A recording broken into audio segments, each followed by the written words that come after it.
चलते चलते कुटिया से बाहर निकल करके महल में आ गए, जहां पर उत्तानपाद अपने बेटे उत्तम को खिला रहा था गोद में लेकर के।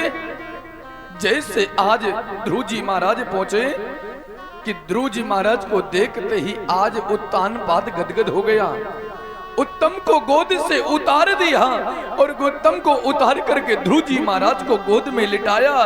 प्रेम उमड़ गया, ऐसा प्रेम उमड़ा महाराज। आज उत्तम बिलख बिलख करके रोना प्रारंभ कर दिया।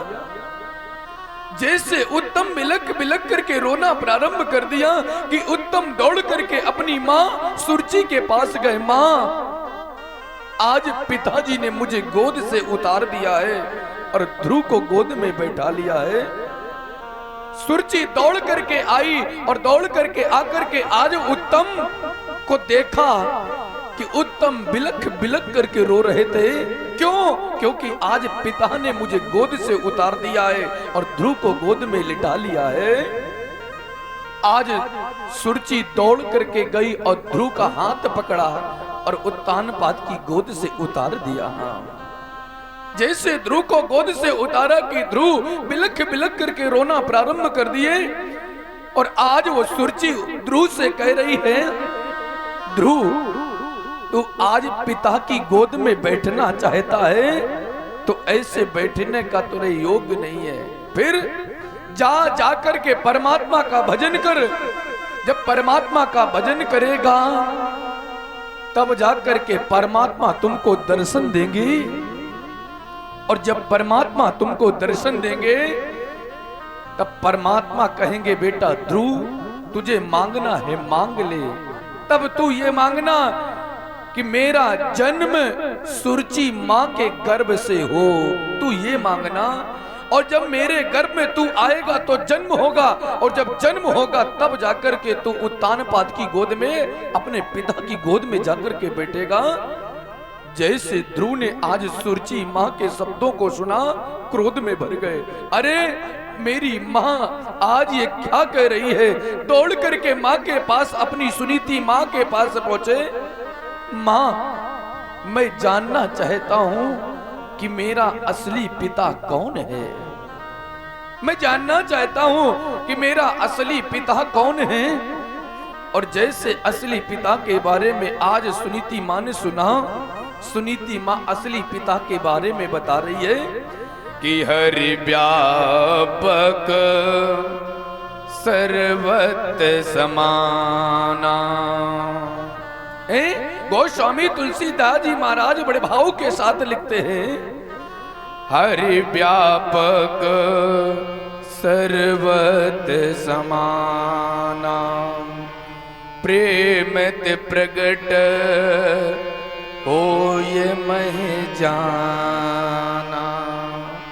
तुम्हारा पिता तो सर्वत्र रहता है, वो जगत पिता, जगत स्वामी, जगदीश्वर निरंतर हर जगह व्याप्त रहता है। अणु अणु में है, कण कण में है, सर्वत्र विराजमान है। केवल तुम्हारे अंदर भाव होना चाहिए। आज जैसे सुनीति मां ने कहा कि आज ध्रुव जी महाराज को वैराग्य प्राप्त हो गया, गोस्वामी तुलसीदास जी महाराज लिखते हैं कि आज वो सुनीति और सुरुचि कैसी है।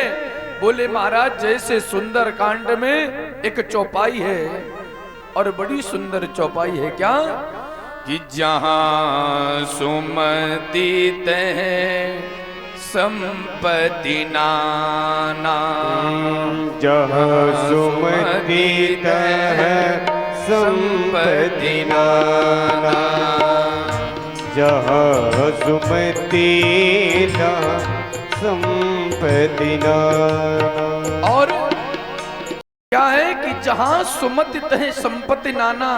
और बोले महाराज दूसरी अंतरा कहता है क्या कि जहां कुमति तह विपत्ति निधाना, जहां कुमति तह विपत्ति निधाना। आज ये चौपाई आज गोस्वामी तुलसीदास जी महाराज सुनीति और सुरुचि के ऊपर उतार रहे। आज ये कितना भाव है कि जहां सुमति तय संपत्ति नाना, जहां कुमति तय विपत निधाना। आज सुंदर कांड में दो चौपाई हैं, सुमति और कुमति। बोले सुमति क्या करती है और कुमति क्या करती है? सुमति का अर्थ क्या है और कुमति का अर्थ क्या है? बोले जहां सुमति तय संपत्ति नाना, जिस घर में सुमति जैसी बहन होगी प्यारे, जिस घर में सुमति जैसी बहन होगी कि उस घर में संपदा का भंडार भर जाएगा। लेकिन जिस घर में कुमति जैसी बहन होगी उस घर में क्या होगा? बोले महाराज जिस घर में कुमति जैसी बहन होगी, जहां कुमति तय विपत निधाना। जिस घर में कुमति जैसी बहन आ गई तो समझ जाना कि अब समय तुम्हारा नजदीक आ गया। क्यों? क्योंकि कुमति जैसी बहन तुम्हारे घर में है, और जिस समय कुमति जैसी बहन होगी तो तुम्हारे घर में विपत्तियों का भंडार भर जाएगा प्यारे। और आज ये सुनीति जो है ना, ये कुमति ही है।